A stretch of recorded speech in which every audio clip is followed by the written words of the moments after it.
What's up, guys? Welcome back to the next episode of Stories from the Road. And I'm going to hang out with one of my favorite human beings right here. No.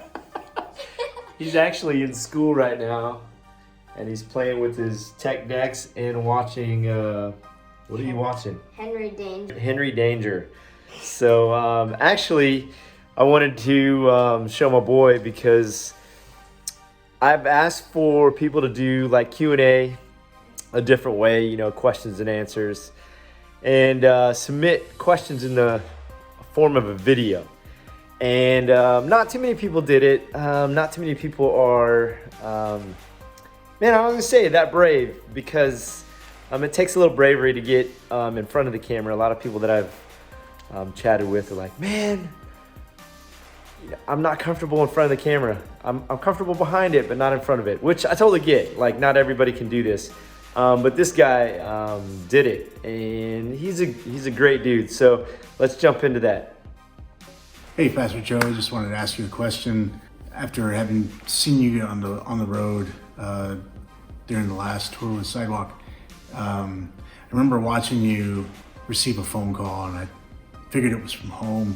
I got up and I moved away, and I wanted to give you your privacy. After receiving that phone call, I couldn't help but wonder how you guys deal with those kinds of issues while you're out on the road, and what you felt like not being able to have hands-on, so to speak, at home when a situation arises. I just wondered how that weighs on you guys out on the road, doing what it is that God's called you to do.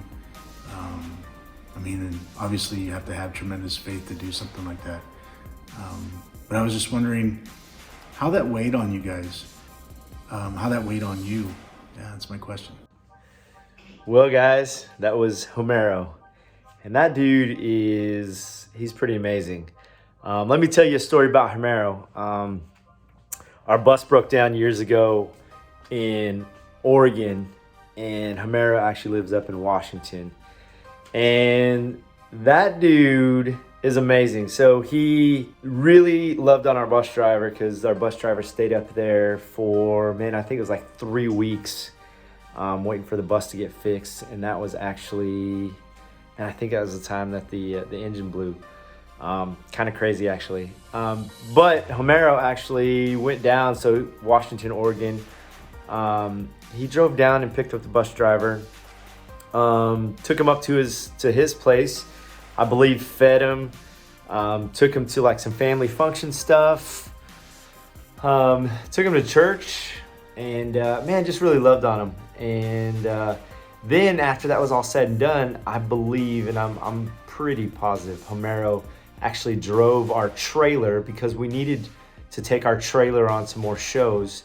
And it's pretty heavy, but he drove our trailer from Oregon to Nashville.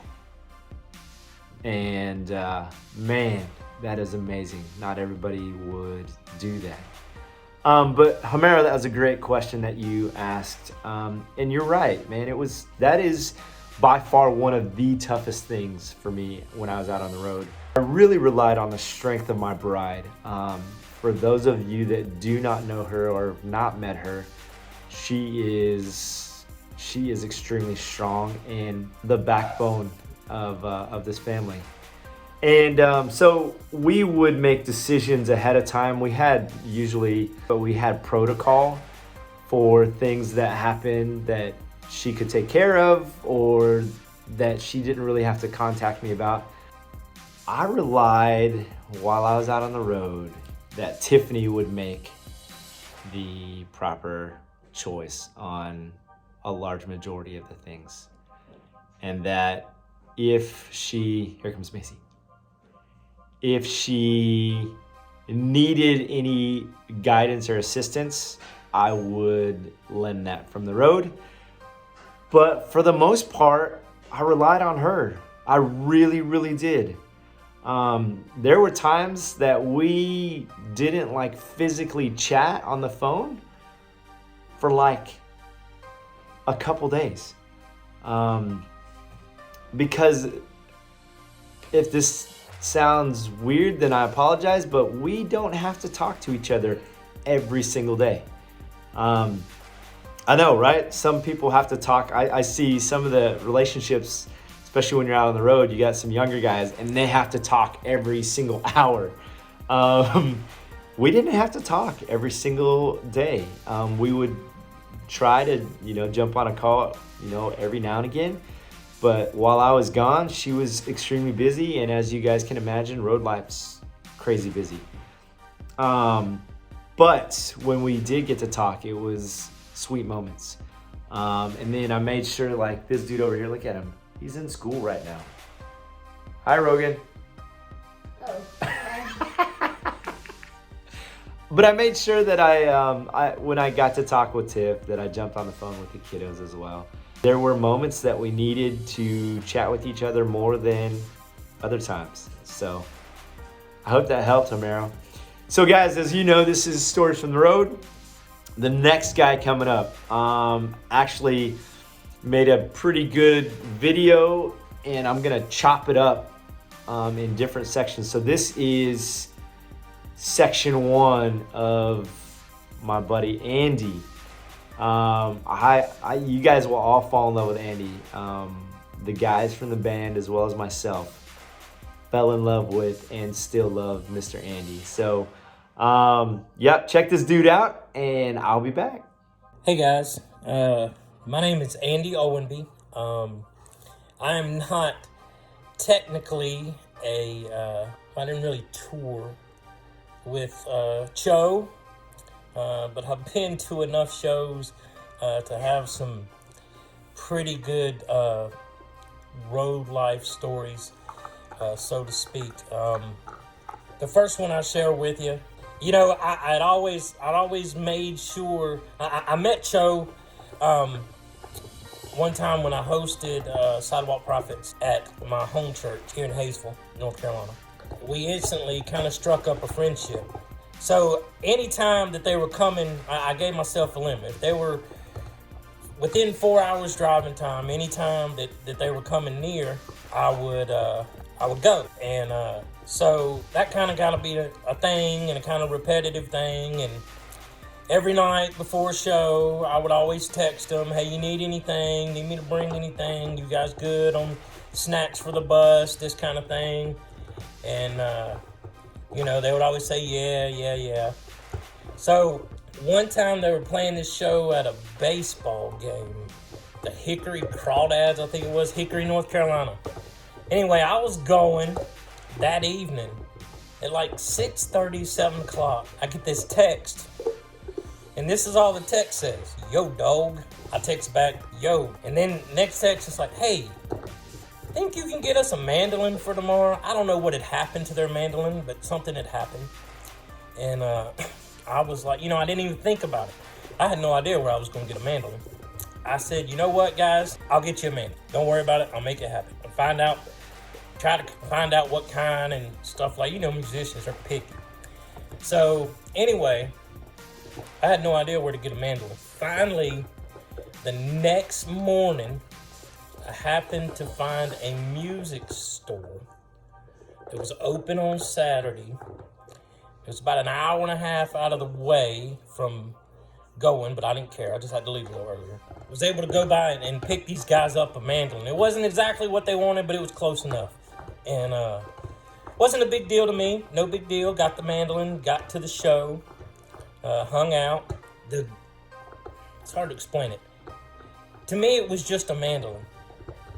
Could have just been a pair of shoes. It could have just been a t-shirt. But they were so grateful and so thankful. And, this was one instrument to play on one song of entire set list. But they were so nervous about not having it, and then being able to have it, it just touched my heart to be able to help them and see how grateful and thankful they were for that. So guys, that was Andy. He's a lifesaver, and you're gonna hear some stories coming up of him literally doing the same thing, helping us out. But the cool thing about Mr. Andy is, man, he's the go-to guy.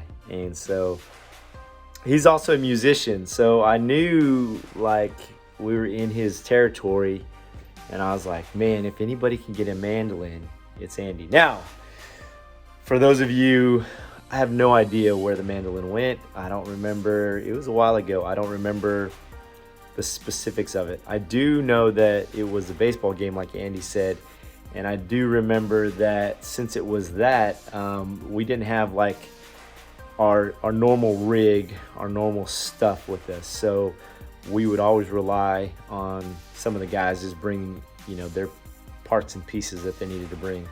And for some reason that didn't make it on the bus. However, man, when you got a dude like Andy coming in clutch, that's what happens. So this is just, like I said, this is the first part. There's a little bit more, but somebody had mentioned that kind of trying to keep these videos a little shorter and sweeter. So that's what I'm gonna try to do. So again, just with that, there are people who are offering up some really, really good constructive criticism, and man, I would love to. I'd love to hear that from y'all. I know constructive criticism for me helps me grow, helps me get better at things, and this is no different. So as I've stated previously, man, keep watching these stories from the road. Thank you guys so much for the support, but really, really, my heart is Testimony Tuesday. Kind of dig into some of that and figure out exactly, just watch them, share them, but then also ask yourself if you could share your testimony. And I've stated in a couple other videos, and I'll state it in this one, there are people who are out there that have a great and amazing testimony. And there's some people who are like, I don't have a testimony. You do. And actually, kind of crazy, not having a testimony can be your testimony. And not thinking that you have one can be your testimony. But what I challenge you and encourage you guys to do is do just that, is record your testimonies. A lot of people have, and I say a lot, I use that term loosely.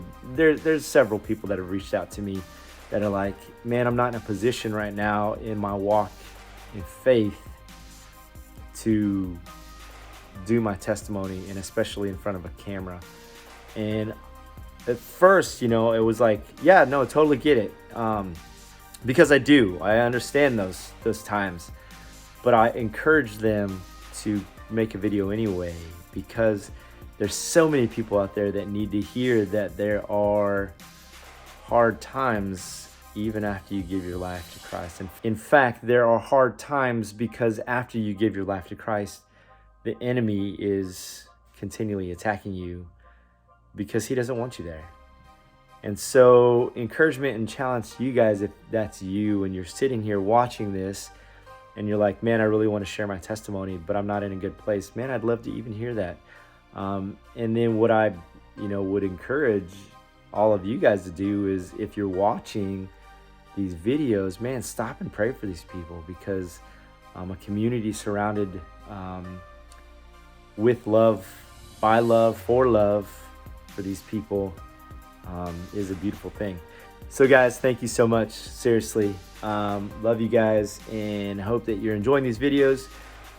Comment what you'd like to see. I had a buddy reach out and said, man, I'd love to see a cooking video. And I was like, so I don't know. Maybe we'll make cooking video. Yeah, I don't want this channel to be like a crazy, weird hodgepodge, I think, but I mean, it's called My Life. So, I mean, this is Cho's life. This isn't Bill's life or Ray's life or who's ever. This is Cho's life. So, maybe we'll do that. All right, guys. Love you.